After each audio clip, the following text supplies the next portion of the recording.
The New York Times ran an op-ed yesterday saying the 2024 election is close and deeply uncertain. One reason, on paper, neither side ought to win, they write. For Democrats, it's a textbook challenge. In the latest New York Times Siena College national poll, only 40% of voters approved of President Biden's performance, and just 28% of voters said the country was heading in the right direction. No party has ever retained control of the White House with such a small share of Americans thinking the country is doing well.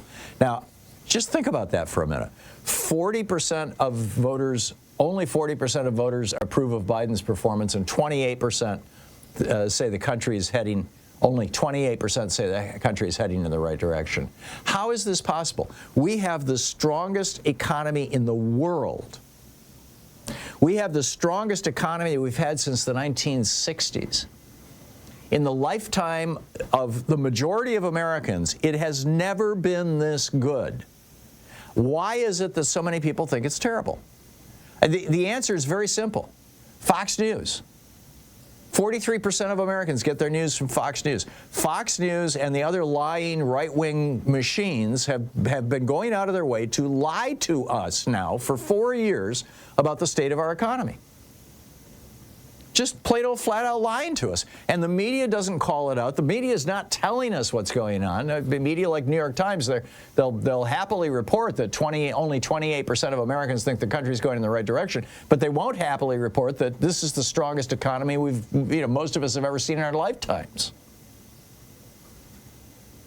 And then the Times goes on to say, for good measure, each side has another major and largely self-inflicted vulnerability on an important issue: abortion for Republicans, immigration for Democrats. No, Democrats don't have a self-inflicted problem with immigration. Donald Trump killed the immigration, largely solved the problem.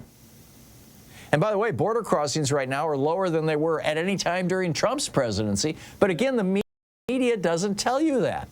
The media, Trump killed that bill, and within a week, the media stopped talking about it.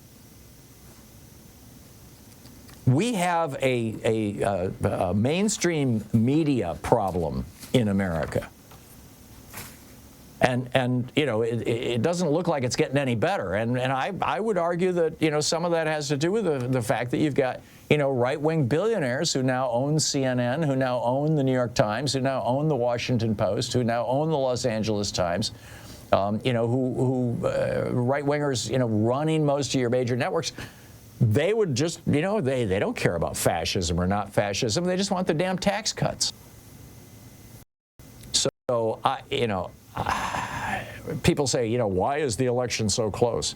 Because Americans don't know what the hell is going on. And they don't know what the hell is going on because they're being fed a steady diet of lies and misinformation by the Murdoch family just to make billions of dollars. Rupert Murdoch has Ruined Australia, ruined the United Kingdom, and ruined America. And we still put up with it. It's just breathtaking to me. 18 minutes past the hour.